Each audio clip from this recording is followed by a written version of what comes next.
हम entrepreneurship and small business की book में से फर्स्ट चैप्टर कर रहे थे। फर्स्ट चैप्टर में हमने मीनिंग, नेचर और ऑब्जेक्टिव कवर कर लिए हैं। आज हम इसका नेक्स्ट टॉपिक कवर करेंगे। ओके, नेक्स्ट टॉपिक है importance. Let's continue without wasting any time.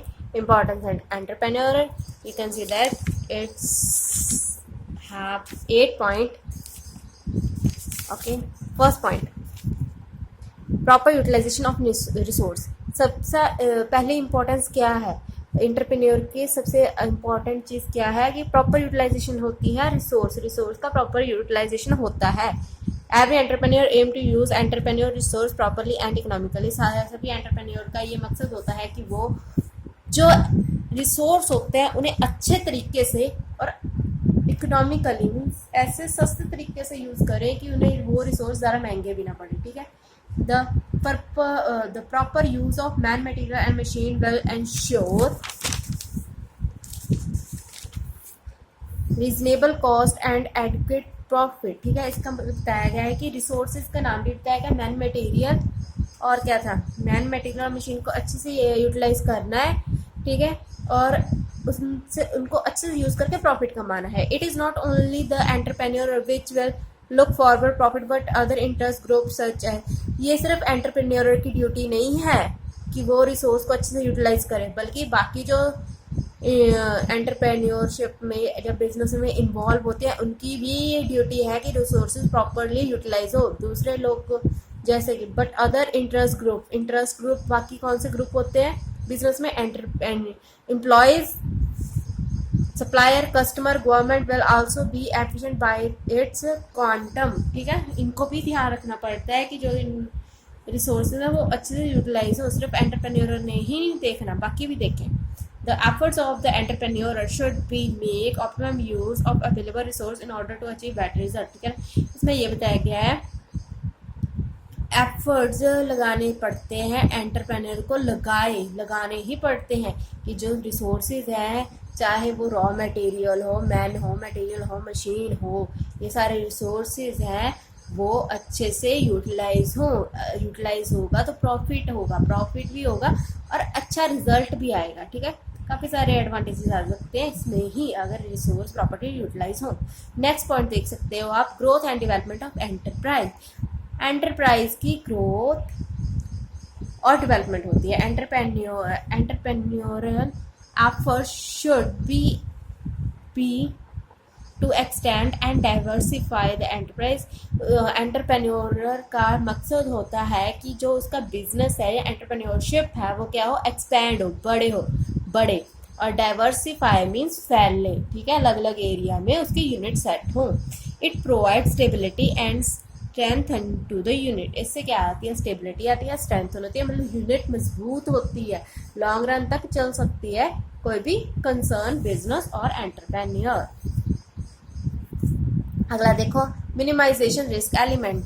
Next important of entrepreneurship में नेक्स्ट क्या है, minimization risk element. There is a need to improve overall working of an enterprise for staying in global competition.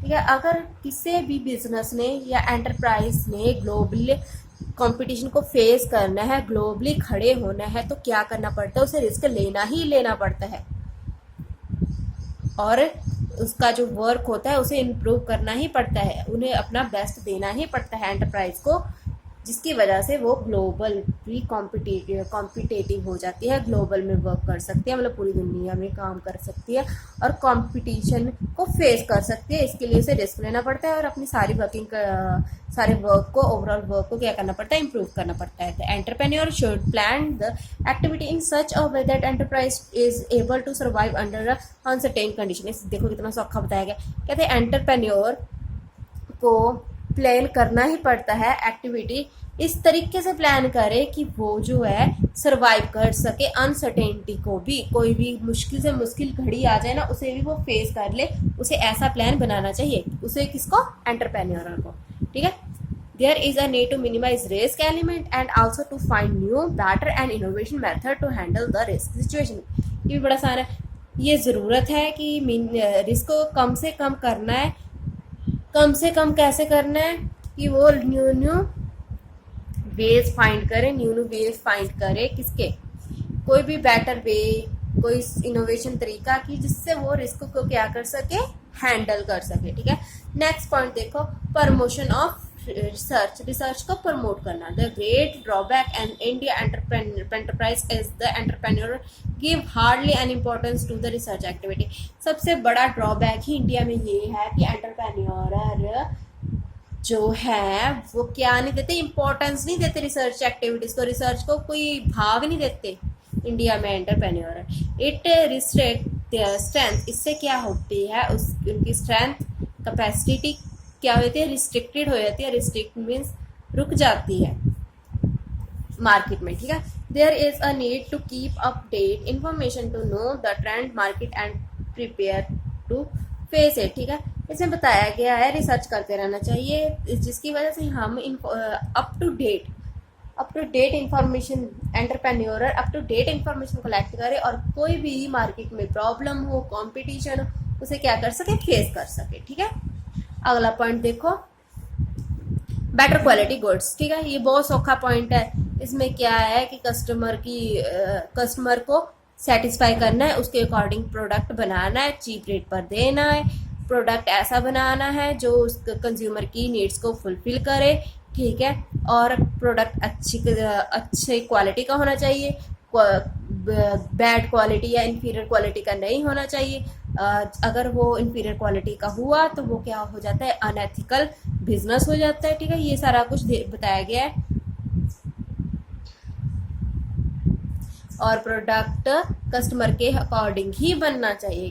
ठीक है, ये point बहुत simple है, पहले बहुत बार आ चुका है। Improve overall performance. ठीक है, अब ये देखो, the performance of every factor of production should be improve in such a way that they contribute maximum to the enterprise. ठीक है, हर एक चीज, हर एक फैक्टर है, कोई भी फैक्टर है प्रोडक्शन का, हर फैक्टर को इम्प्रूव करना है, प्रोडक्शन के हर फैक्टर को क्या करना है, इम्प्रूव करना है। ठीक है, इम्प्रूव करना है, उसमें क्या होगा, they contribute maximum to the enterprise, उससे क्या होगा, फायदा ही फायदा होगा, एंटरप्राइज में कॉन्ट्रीब्यूशन ही होगा। There should be target for every factor of production and effort should be made to achieve them. ठीक है, हर एक फैक्टर ऑफ प्रोडक्शन में, हर कितने सारे फैक्टर ऑफ प्रोडक्शन होते हैं, उनका टारगेट सेट कर देना चाहिए और टारगेट को अचीव करना चाहिए। ठीक है, in case of any variation between a target and result, कोई भी कमी आ रही है टारगेट और रिजल्ट में, जो टारगेट सेट किया था और जो रिजल्ट हमें मिल रहा है, अगर रिजल्ट कम मिल रहा है तो उसका रीजन फाइंड करना, उसे करेक्ट करना। ठीक है, और हमारे डिजायरेबल टारगेट एंटरप्रेन्योर के डिजायरेबल टारगेट तक पहुंचाना। ठीक है, और create atmosphere with people feel, और ऐसा एटमोसफियर इम्प्रूव ओवरऑल परफॉर्मेंस में यही बताया गया है कि ऐसा इन्वायरमेंट क्रिएट करना है एंटरप्रेन्योर ने, या एंटरप्राइज में ऐसा इन्वायरमेंट करना है, क्रिएट करना है जिसमें सारे पीपल क्या हो, हैप्पी हो, सेटिस्फाई हो, मीन्स वर्कर्स का भी ध्यान रखना है, कस्टमर का भी ध्यान रखना है। ठीक है, अगला point, I hope you can understand it. Next point, planning for future. ठीक है, every enterprise thinking and plan about a future, her entrepreneur किसके बारे में सोचता है, फ्यूचर के बारे में सोचता है, फ्यूचर को ही ध्यान में रख के वो अपने प्लान बनाता है। ठीक है, फ्यूचर के प्लान प्रेजेंट में, एट प्रेजेंट सोच के बनाता है, आज बनाता है, पर बनाता कौन सा प्लान है, फ्यूचर के। कोई भी कंसर्न सर्वाइव नहीं कर पाती जो फ्यूचर के बारे में ना सोचे, फ्यूचर के बारे में प्लान ना करे, वो सर्वाइव ही नहीं कर पाती एंटरप्राइज। इसलिए हर एक बिजनेस को फ्यूचर के बारे में सोचना चाहिए। ठीक है, द लाइक बिजनेस ट्रेंड। ठीक है, ये सारी चीजें एक बार पढ़ लेना, एग्जाम्पल दी गई है। ठीक है, प्लान बनाते समय कौन कौन सी चीज़ों का ध्यान रखना पड़ता है, बिजनेस ट्रेंड, फ्यूचर के रिलेटेड प्लान बनाना तो बिजनेस ट्रेंड का भी ध्यान रखना पड़ता है, फ्यूचर ग्लोबल ट्रेंड, फ्यूचर में क्या ट्रेंड होगा, लाइक बिजनेस लॉ, फ्यूचर में बिजनेस लॉ क्या होंगे, कंज्यूमर प्रेफरेंस क्या होगी फ्यूचर में। ठीक है, इम्पैक्ट ऑफ सोशल चेंज, ये सारा फ्यूचर में क्या होगा, ये ध्यान में रख के प्लान बनाना पड़ता है। ठीक है, मोबिलाइजिंग बीट टैलेंट। ठीक है, ये देखो, ये लास्ट पॉइंट है, the entrepreneur should try to employ proper person in various field so that the better result. Mobilization best talent means अच्छे से अच्छे लोग, टैलेंटेड से टैलेंटेड लोग एंटरप्राइज में लेकर आने हैं, जिससे अच्छे से अच्छा रिजल्ट मिले। द एंटरप्रेन्योर और specialization in various field will be increase the efficiency of various factor. जो एम्प्लॉय काफ़ी सारी फील्ड एम्प्लॉयमेंट उन्हें देनी है, जो पर्सन काफ़ी सारे फील्ड में एक्सपर्ट हो, जिसकी वजह से वो जो पर्सन है जो काफ़ी सारी फील्ड में एक्सपर्ट है उसे हम नौकरी देते हैं, उससे क्या होगा, बिजनेस को फ़ायदा होगा। There should be a proper environment which help encourage good person. एक ऐसा इन्वायरमेंट भी क्रिएट करना जो कि गुड पर्सन को अट्रैक्ट करे, ठीक है, एनकरेज करे कि वो एंटरप्राइज को ज्वाइन करे। बेटर पे स्केल, अच्छी, और कैसे अट्रैक्ट कर सकते हैं किसी भी अच्छे लोग को, अच्छे क्वालिफाइड पर्सन को बिजनेस में एम्प्लॉय बनाने के लिए कैसे अट्रैक्ट कर सकते हैं। बेटर सैलरी दे दो, अमेनिटीज़ दो, अमेनिटी मीन्स प्रॉपर फैसिलिटीज़ दो, future growth potential means future में उसकी प्रमोशन होगी, सैलरी इंक्रीज होगा, कुछ भी ऐसा दो जिसकी वजह से जो एम्प्लॉय है आपकी कंपनी में I will attract more people. इन सब चीज़ों की वजह से ही जो एम्प्लॉय है